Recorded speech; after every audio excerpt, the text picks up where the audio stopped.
কিছু বছর পর। তখন আর বিটিএস নামক কোনো ব্যান্ড নেই। তখন বিটিএস এর 7 জন মেম্বার কারো স্বামী, কারো বাবা নামে পরিচিত।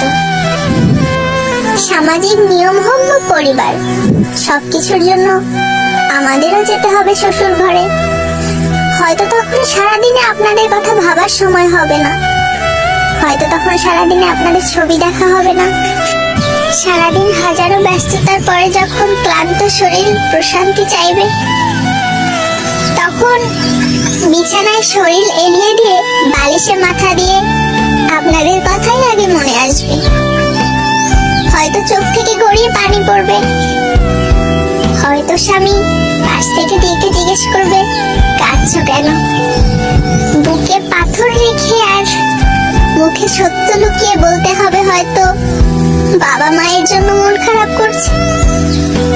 আড়ালে হোক, আপনারা আমাদের মনে সারা জীবন থেকে যাবেন।